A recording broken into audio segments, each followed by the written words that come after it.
आप देख रहे हैं अमेज नाउ। गंगा, यमुना, राप्ती और गोमती के तटवर्ती इलाकों से खबरें आप तक। नमस्कार, सत्य घटना की आज के अंक के साथ मैं हूं प्रियंका। शुरुआत करते हैं आज की मुख्य घटनाओं से। सिद्धार्थनगर में पीएम मोदी ने यूपी को दिया दिवाली की सौगात, 9 मेडिकल कॉलेजों का हुआ लोकार्पण। केंद्रीय स्वास्थ्य एवं उर्वरक मंत्री मनसुख मांडविया ने गोरखपुर खाद कारखाने के निर्माण कार्यों का लिया जायजा। गोरखपुर के एसएसपी ने चौकी के अंदर बियर पीने वाले 3 सिपाहियों को किया निलंबित। गोरखपुर जनपद में पुरानी पेंशन बहाली को लेकर राज्य कर्मचारी संयुक्त परिषद के पदाधिकारियों ने किया जोरदार प्रदर्शन। और पहाड़ों पर हुई भारी बारिश के कारण बस्ती जनपद में सरयू नदी का जलस्तर खतरे के निशान से ऊपर। अब सत्य घटना विस्तार। प्रधानमंत्री नरेंद्र मोदी आज यूपी के सिद्धार्थनगर और अपने संसदीय क्षेत्र वाराणसी के दौरे पर हैं। सबसे पहले पीएम मोदी आज सुबह सिद्धार्थनगर पहुंचे। यहां आयोजित एक कार्यक्रम से प्रधानमंत्री ने सिद्धार्थनगर, एटा, हरदोई, प्रतापगढ़, फतेहपुर, देवरिया, गाजीपुर, मिर्जापुर और जौनपुर जिलों में स्थित मेडिकल कॉलेज का उद्घाटन किया। सबसे पहले पीएम मोदी आज सुबह सिद्धार्थनगर पहुंचे। यहां आयोजित एक कार्यक्रम में प्रधानमंत्री ने सिद्धार्थनगर, एटा, हरदोई, प्रतापगढ़, फतेहपुर, देवरिया, गाजीपुर, मिर्जापुर और जौनपुर जिलों में स्थित मेडिकल कॉलेजों का उद्घाटन किया। इन 9 मेडिकल कॉलेजों की लागत 2029 करोड़ रुपए है। यूपी में एक साथ 9 मेडिकल कॉलेजों का उद्घाटन कर पीएम मोदी ने कहा कि सिद्धार्थनगर के नए मेडिकल कॉलेज का नाम माधव बाबू के नाम पर रखना उनके सेवा भाव के प्रति सच्ची श्रद्धांजलि है। माधव बाबू का नाम यहां से पढ़कर निकलने वाले युवा डॉक्टरों को जन सेवा की निरंतर प्रेरणा भी देगा। इसके साथ ही उन्होंने यह भी कहा कि 9 नए मेडिकल कॉलेजों के निर्माण से करीब 2500 नए बेड्स तैयार हुए हैं। 5000 से अधिक डॉक्टर और पैरामेडिकल के छात्रों के लिए रोजगार के नए अवसर बने हैं। इसके साथ ही जिस पूर्वांचल को दिमागी बुखार से हुई दुखद मौतों की वजह से बदनाम किया गया था, वही पूर्वांचल, वही उत्तर प्रदेश पूर्वी भारत को सेहत का नया उजाला देने वाला है। बटन दब गया और बटन दबते ही शिलापट का अनावरण प्रारंभ हो रहा है। सिद्धार्थनगर के अलावा एटा, हरदोई, प्रतापगढ़, देवरिया, गाजीपुर, मिर्जापुर, फतेहपुर और जौनपुर के मेडिकल कॉलेज का शुभारंभ हो। 1947 से 2016 70 वर्षों में 12 मेडिकल कॉलेज और आज आदरणीय प्रधानमंत्री जी के अनुकंपा से 30 मेडिकल कॉलेज भारत सरकार के सहयोग से प्रधानमंत्री स्वास्थ्य सुरक्षा योजना के अंतर्गत उत्तर प्रदेश के अंदर खुल रहे हैं, जिनमें 7 में 2019 में एमबीबीएस की क्लासेज प्रारंभ हो चुकी हैं, 9 में आज प्रारंभ होने जा रहे हैं और 14 नए मेडिकल कॉलेजेज जो वर्तमान में जिनका निर्माण कार्य प्रारंभ हो रहा है। यानी ये 30 मेडिकल कॉलेज भारत सरकार के सहयोग से और राज्य सरकार ने भी अपने संसाधनों से कुछ जनपदों में इस कार्य को आगे बढ़ाया है। पूर्वांचल को पहले की सरकारों ने बीमारियों से जूझने के लिए छोड़ दिया था, वही अब पूर्वी भारत का मेडिकल हब बनेगा। अब देश को बीमारियों से बचाने वाले अनेक डॉक्टर, ये धरती देश को डॉक्टर देने वाली है। केंद्रीय स्वास्थ्य एवं उर्वरक मंत्री मनसुख मांडविया ने गोरखपुर खाद कारखाने का निरीक्षण किया और बैठक कर निर्माण कार्यों के प्रगति की जानकारी ली। बैठक के दौरान उन्होंने बताया कि प्लांट का कार्य 99% तैयार है। शेष कार्य दिसंबर से पहले हफ्ते में पूरा कर लिया जाएगा। माना जा रहा है कि पीएम नरेंद्र मोदी दिसंबर में उद्घाटन करेंगे।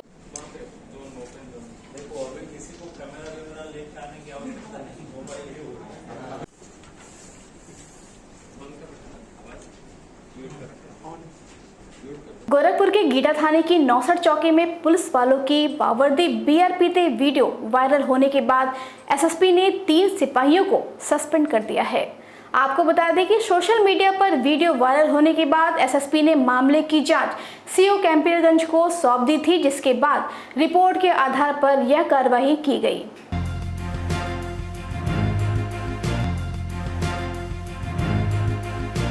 सामाजिक साहित्यिक एवं सांस्कृतिक संस्था नाट्य दल द्वारा 3 दिवसीय नुक्कड़ नाट्य समारोह के अंतिम दिन आज गोरखपुर के रुस्तमपुर स्थित आजाद चौक पर बेटी बचाओ बेटी पढ़ाओ नाट्य का मंचन कर लोगों को जागरूक किया गया। नाटक की शुरुआत में कलाकारों ने अपने आसपास की साफ सफाई, पर्यावरण दूषित होने से फैलने वाली तमाम बीमारियों, शिक्षा का महत्व आदि को दिखाते हुए कम उम्र में होने वाली बेटियों की शादी और इसके दुष्प्रभाव पर लोगों को ध्यान अंकित किया। इस संबंध में संस्था के निदेशक गुलाम हसन खान ने बताया कि आज के दौर में प्रदूषण और गंदगी की वजह से लोग बीमार हो रहे हैं और तो और बच्चों की कम उम्र में शादी के कारण वो पढ़ नहीं पाती हैं, इसलिए हम लोगों को जागरूक कर रहे हैं। इसको पढ़ाओ लिखाओ, बड़ा करो, 18 साल 20 साल हो जाए उसके बाद इसकी शादी करो। एक चीज देखो, आज लड़कियां हवाई जहाज चला रही हैं, ट्रेन चला रही हैं, बस चला रही हैं, ट्रक चला रही हैं, यहाँ तक कि बॉर्डर पर लड़ाई भी लड़ रही है। अच्छा ये बताओ तुम्हारी लड़की कौन मिलेगी? कोई सरकारी नौकरी पा जाएगी, बढ़िया से खुशहाल, बढ़िया शादी क्या करोगे? ससुराल में खुशहाल रहेगी तो खुशी नहीं होगा? अरे बहुत खुशी हुई। संस्था हमारी सामाजिक और साहित्यिक और सांस्कृतिक संस्था है, इसलिए सामाजिक दृष्टिकोण से हम ये अभियान चलाए हुए हैं कि समाज हमारा कुछ सीखे, सही दिशा में काम हो।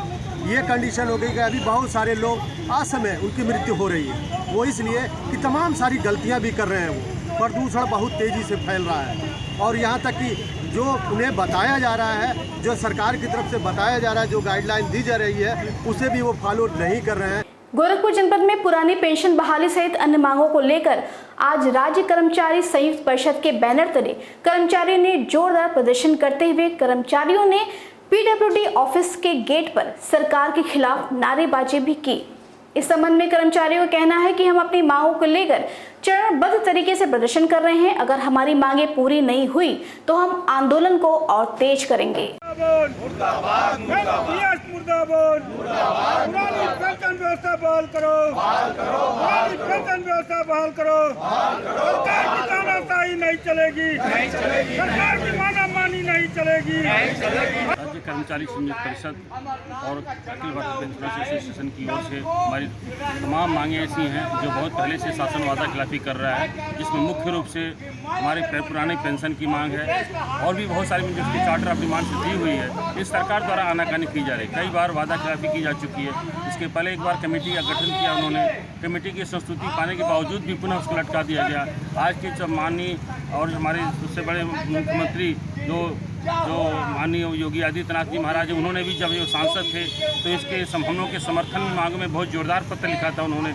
इन आदमी जब सरकार आई है तो अब उन्हीं बातों से पलट जा रहे हैं। पहाड़ों पर भारी बारिश की वजह से बस्ती जनपद से गुजरने वाली सरयू नदी का जलस्तर खतरे के निशान से ऊपर पहुंच गया है।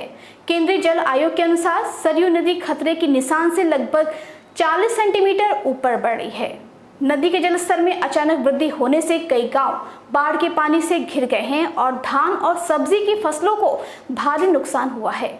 इतना ही नहीं, पशुओं के सामने चारे का संकट उत्पन्न हो गया है, जबकि बच्चों को नाव के सहारे स्कूल जाना पड़ रहा है। नदी के बढ़ते जलस्तर ने तटबंधों पर भी दबाव बनाना शुरू कर दिया है। हरिया तहसील कटरिया, चांदपुर, सैफाबाद तटबंधों पर बाढ़ के पानी का भारी दबाव है। मीडिया से बात करते हुए तहसीलदार हरिया सत्येंद्र कुमार सिंह ने बताया कि राजस्व टीम व हमारे द्वारा बाढ़ से घिरे सुविखा बाबू गांव के ग्रामीणों से बात कर उनका हर संभव मदद का आश्वासन दिया गया है। तो वहीं स्थानीय ग्रामीणों और छात्राओं ने बताया कि अचानक गांव में पानी भर जाने की वजह से उन्हें काफी दिक्कतों का सामना करना पड़ रहा है। कैसे आप लोग आ जा रहे हैं? नाव से आवत है, दूध लेके कैसो और कुल एकदम जल से भरी है। प्रशासन की तरफ से नाव लगाई गई है कि नहीं? नहीं लगाई गई है। इसमें कैसे आ जा रही हो? नाव से।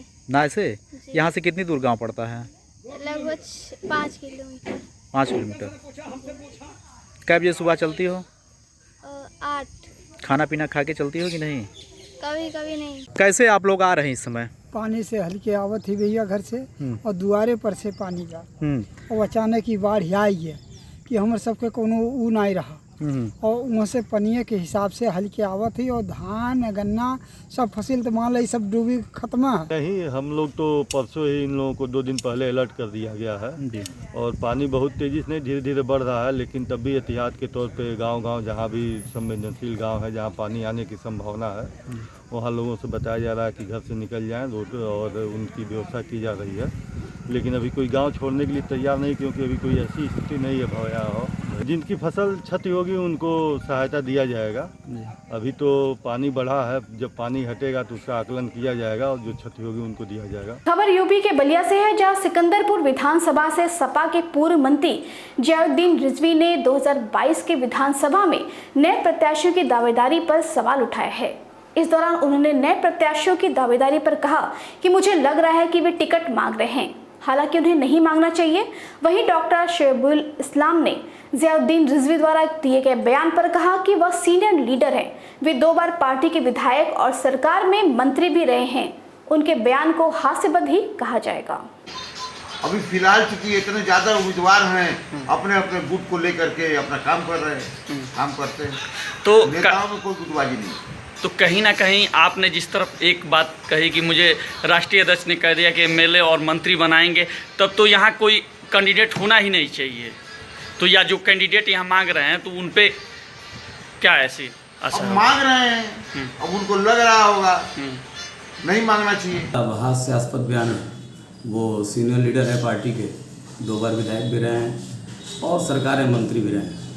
उनके इस तरह के बयान को हास्यास्पद ही कहा जाएगा, क्योंकि अभी टिकट का निर्णय राष्ट्रीय अध्यक्ष के पास है, ये विशेषाधिकार उनके पास है और जिन आवेदनों को वो बेबुनियाद बता रहे हैं वो आवेदन उतना ही सही है जितना समाजवादी पार्टी के राष्ट्रीय अध्यक्ष संवैधानिक रूप से अखिलेश यादव हैं, उतना ही वो आवेदन भी संवैधानिक है। यूपी के संत कबीरनगर जिले में लचर पुलिसिया कार्यप्रणाली से आम जनता काफी परेशान हो रही है।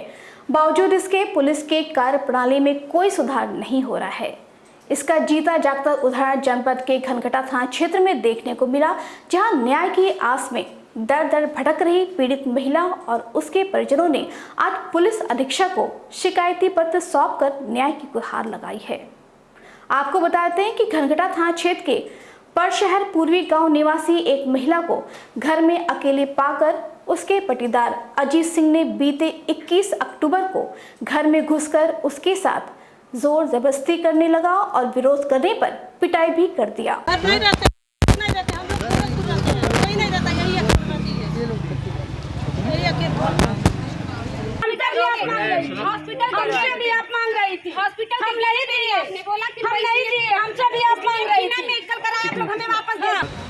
सर मैं घर में अकेली थी, मेरे घर पे कोई था नहीं। फिर मेरे बगल के पटीदार अजीत सिंह मेरे घर में आकर घुसकर जोर ज़बरदस्ती करके मेरा कपड़ा वपड़ा फाड़ दिए, फिर मुझे मारने लगे।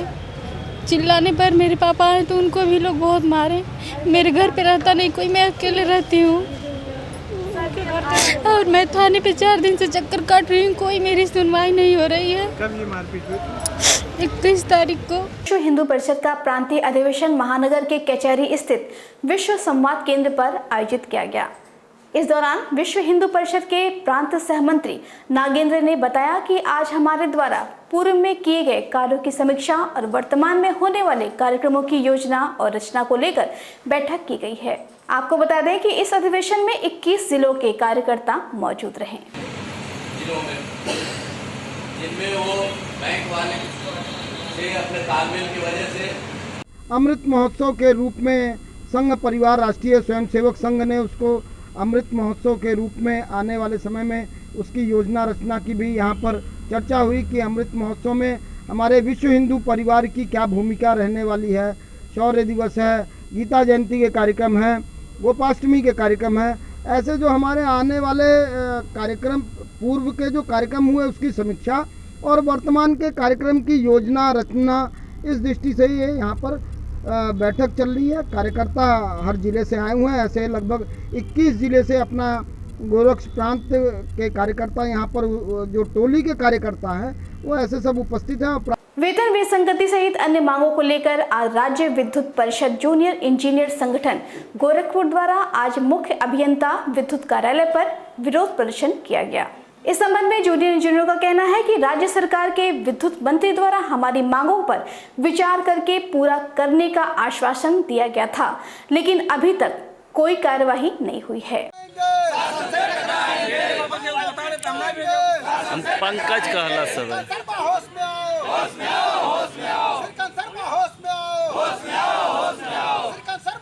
हमारी जो वेतन विसंगतियां हैं हमने लगातार ऊर्जा प्रबंधन को दिया हुआ है। हमारा ग्रेड पे 8700 जो पहले से मिल रहा था उसे इस सरकार ने देना बंद कर दिया है और हमें ये बताया जा रहा है सरकारी जो चेयरमैन है वो झूठ बोल रहे हैं कि ये लोग वेतन बढ़ाने की मांग कर रहे हैं, जबकि हमारी मांग जो हमारा वेतन पहले से मिल रहा था वो उससे कम न किया जाए, ये हमारी मांग है। इंसेफेलाइटिस के बाद अब पूर्वांचल में डेंगू का प्रकोप बढ़ता जा रहा है। गोरखपुर में डेंगू के 5 नए रोगियों की पुष्टि हुई है। अब तक 15 डेंगू के मरीज सामने आ चुके हैं। इन सभी डेंगू के मरीजों का इलाज जिला अस्पताल, CHC और PHC में चल रहा है, जहां स्वास्थ्य विभाग ने उनके बेहतर इलाज के लिए जरूरी सुविधाएं मुहैया भी कराई हैं। हमारी गांव की PHC सभी PHC पर हमारे हेल्थ वेलनेस सेंटर जो छोटे छोटे सेंटर हैं वहाँ भी हमने डेंगू की किट रखी हुई है। जो भी बुखार के पेशेंट आते हैं उनको डेंगू की उससे जांच होती है और जांच में अगर हम सक्सेसफुल पाए जाते हैं उस किट से तो हम कन्फर्मेटरी टेस्ट करते हैं। वो जिले अस्पताल में हमारे होता है और मेडिकल कॉलेज में होता है। तो इधर केसेस हम काफ़ी कंट्रोल स्थिति है। अभी हमारे पास अभी 13 केसेस रिपोर्ट हुए हैं। ज़्यादातर केसेस मेरे जो रिपोर्ट हैं वो बाहर से आए। 8 केसेस जो है अन्य जिलों से आए हुए हैं और यहाँ पर आकर के हमें रिपोर्ट हुए हैं। सत्य घटना के आज के अंक में बस इतना ही। तेज सटीक और ताज़ी घटनाओं को जानने के लिए जुड़े रहें आप अमेज नाउ के फेसबुक पेज, यूट्यूब चैनल और वेब पोर्टल से। इसी के साथ अनुमति दीजिए। नमस्कार।